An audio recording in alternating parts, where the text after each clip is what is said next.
Mula kay sa iyong araw, mga kapatid, ano ang alam ng mga bilyonaryo na hindi natin alam o hindi alam ng mundo, mga kapatid? Bakit daw sila gumagawa ng mga bankers, mga kapatid? No? Minsan na iisip ko rin bakit yung mga bilyonaryo gumagawa sila ng mga bankers? Alam niyo yung mga bankers, mga kapatid?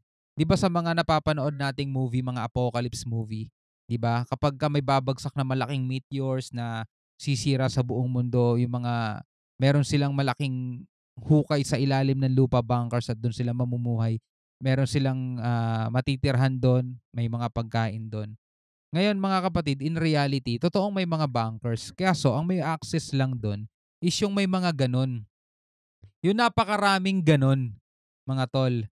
So, sila maililigtas nila yung sarili nila kung sakasakaling halimbawa magkaroon ng, kaguluhan, digmaan, mga kapatid. Pero bakit nga sila gumagawa ng gano'n? Ano yung alam nila na hindi alam ng the rest of us? So, yan ang ating aalamin, mga kapatid, 'no, mula rito kay Sa Iyong Araw. Bago natin 'to simulan, huwag mong kalimutan mag-subscribe.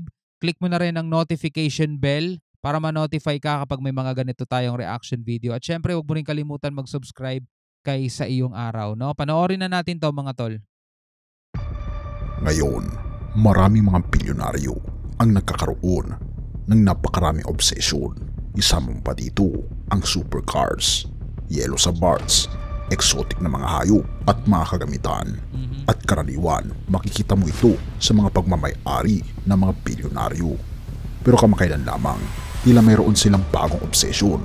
Ito ang mga bankers, ang mga nasutuktok ng 1%. Oo mga kaibigan, ang mga nasutuktok na 1% ng mga tao ay nagtatayo ng mga bankers.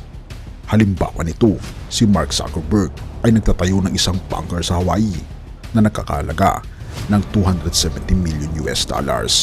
Mukhang nagiging isang uri na ito ng status symbol. Pero bakit nga ba kailangan ng mga mayaman na magkaroon ng mga bunkers? Ginugusto ba nilang mabuhay sa gitna ng gyera o marahil sa isa pang pandemya o apocalypse? Mayroon ba silang alam na hindi natin alam? Alam niyo, mga tol, no? Usapan Pause muna natin. Makikita natin yung idea sa mga Hollywood movies. Like for example, kung naaalala mo yung mga palabas na ano bang palabas to? Palabas na 2012. Naalala mo yung palabas na 2012? Nung na-detect nila na may masamang mangyayari, sino yung mga unang-una nilang nilapitan at pinuntahan? Di ba yung mga mayayaman? Kasi syempre kailangan nila makakuha din ng pondo para makagawa ng mga ship nila, mga tol. Hindi lahat alam. 'Di ba? Doon nga sa pelikula, ang dami ng hindi nila alam kung saan sila pupunta. Pero yung mga mayayaman, makaka-receive sila ng phone call o phone text messages. Tas alam na nila yung gagawin nila, pupunta na sila, iiwan na nila lahat ng gamit nila, mga exotic cars nila, bit-bit na nila doon. Pupunta na sila doon sa parang arko, no? Yung nangyari doon. Ganon din naman sa ibang mga pelikula. Basta may kinalaman, no, sa mga ganitong klaseng storya, mga kapatid. Ang nauunang makaalam niyan lagi yung mga mayayaman, yung mga nandoon nga sa mga nasa 1% ng ating populasyon. So, tuloy natin to. Mga kaibigan, ayon sa ulat ng First Post, ang mga bunkers ay pinapatayo ngayon ng mga bilyonaryo na tila baga halos ang karamihan ay ginagawa na ito ngayon. At hindi basta-basta ang pagpapatayo ng bunkers na ito. Ang mga pintuan nito ay matibay laban sa mga pagsabog. May sarili itong supply ng pagkain at enerhiya. Katulad na lamang ng bunker ni Mark Zuckerberg na may-ari ng Facebook, na ang silong nito ay may sukat na 5,000 na talampakan na matatagpuan sa ilalim ng lupa sa Hawaii, at ang proyektong ito ay nagkakahalaga ng limpak-limpak na salapi. Kung nais mong mabuhay sa gitna ng apocalypse, ito ang lugar na dapat mong puntahan. Ang bunkers na ito ay tila naging isang paraan para sa mga mayayaman na gamitin ang kanilang sobrang pera. Pero saan nga ba itinatayo ang ibang mga bunkers sa buong mundo? Ang iba ay nasa New Zealand, ang iba ay nasa United States of America. At mayroong isang kumpanya na nagtatayo ng ganito mga klase ng mga silong at mga bahay. Itinatayo nila ang mga bunkers na ito na pwede kang mabuhay at manatili sa loob ng buhay, sa loob ng isang linggo. Ngunit ang iba ay naglalakbay pa ng malayo, tulad ng isang proyektong naglalaman ng isang island fortress.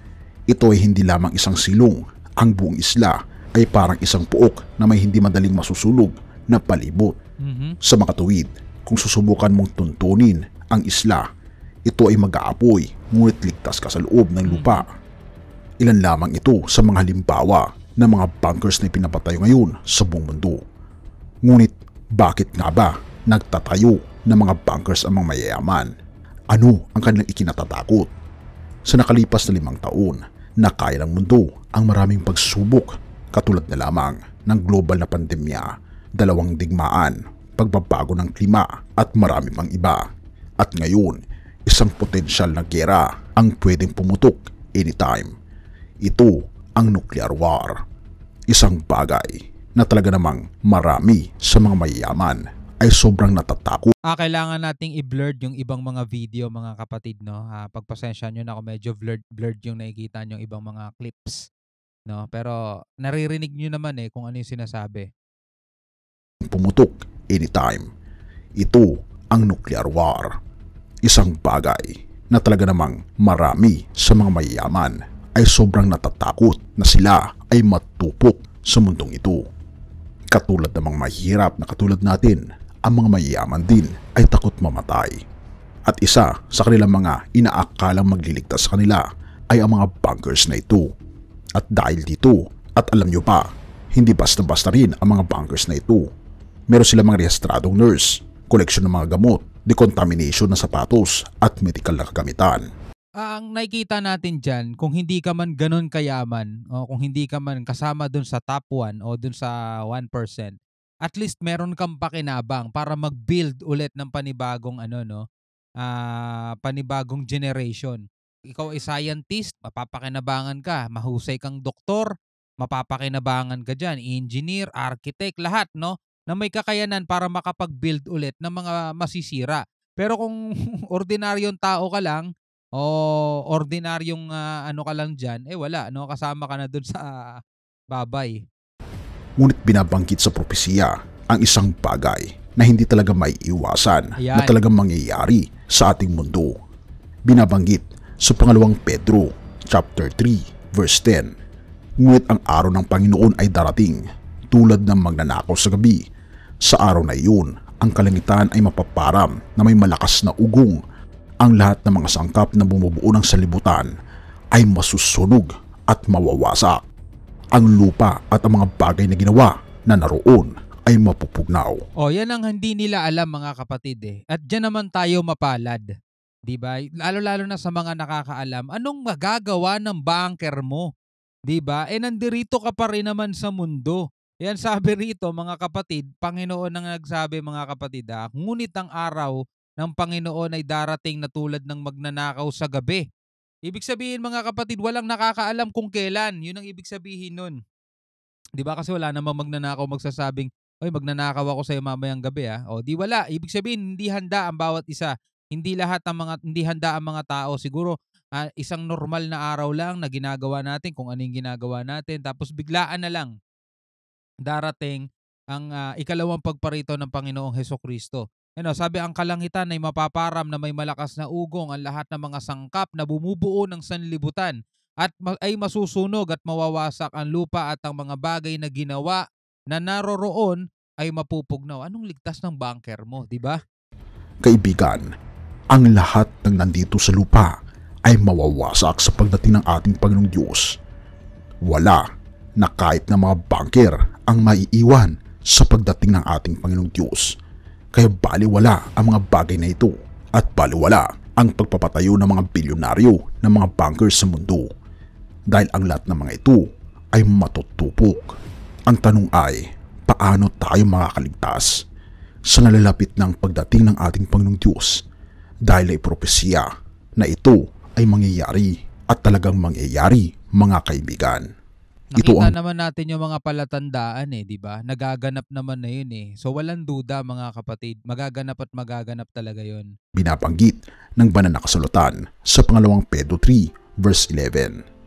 Yaman ang lahat ng bagay na ito ay mawawasak. Ano ang pagkatao ang nararapat sa inyo? Kaibigan, binabanggit dito, dapat kayong mamuhay sa kabanalan at pagkamakadiyos. Kaibigan, tayo ay mamuhay ng may kabanalan. Ipasakop natin ang ating buong buhay sa Kanya dahil ito lamang ang magbibigay sa atin ng kaligtasan. Ang ating makasalanan na pagkatao ay maghihila sa atin sa impyerno. Ngunit meron tayong tagapagligtas na walang iba kundi ang ating Panginoong Jesucristo na siyang magbibigay sa atin ng kaligtasan. Pangalawang Pedro 3 verse 12, hintayin ninyo at madaliin ang pagdating ng araw ng Diyos. Sa araw na iyon, ang langit ay masusunog at mawawasak. Ang lahat ng mga sangkap na bumubuo ng salibutan ay matutunaw sa matinding init. Verse 13, ngunit ayon sa pangako ng Diyos, tayo ay naghihintay ng bagong langit at bagong lupa. Ang katwiran ay nananahan doon. Kaibigan, ang ating Panginoong Diyos ay naghihintay sa atin. Hinihiling ng ating Panginoong Diyos na tayo ay kumapit sa Kanya. Dahil mayroong naghihintay na bagong sibilisasyon, ang bagong langit at ang bagong lupa na siyang inihanda ng ating Panginoong Diyos para sa mga taong tumanggap ng kaligtasan ng ating Panginoong Jesucristo. Ang tanong ay, kaibigan, tinatanggap mo ba ang ating Panginoong Jesucristo sa iyong buhay ngayon? Tayo manalangin. Ang tanong, tayo ba ay tinatanggap ng Panginoong Hesukristo, di ba? Sa mga nagbabasa ng Bible at sa mga mahilig magbasa ng Bible, mga kapatid, no, alam naman natin yan. Nakalagay na yan sa Bible nung unang panahon pa, na darating talaga ang araw ng Panginoon na kanyang huhukuman ang sanlibutan. Diba? Lahat ng mga nandirito mapupugnaw yan sa matinding init kasi ngayon ang araw ng paghuhukom, mga kapatid. So kung ano man yung mga natamo mo dito sa lupa, wala yan, nandirito yan sa lupa, may iwan yan. Ang kailangan natin pahalagahan, mga kapatid, is yung magiging future ng ating kaluluwa, di ba? So, pagdating ng panahon, hindi natin alam kung kailan, mga kapatid. Pwedeng buhay pa tayo, pwedeng hindi na, pero isa lang ang matitiyak natin, darating 'yon, mga tol. Kasi lahat ng mga palatandaan na ibinigay niya ng Panginoong Hesus ay naganap na, nangyari na. So, walang banker ang makakapagligtas sa iyo kung yung buong mundo sisirain, di ba? Saan ka? Di ba? So, yun nga, anong masasabi mo, no, dito sa video napanood natin? Pwede ka magbigay ng komento, pwede ka magbigay ng iyong opinion.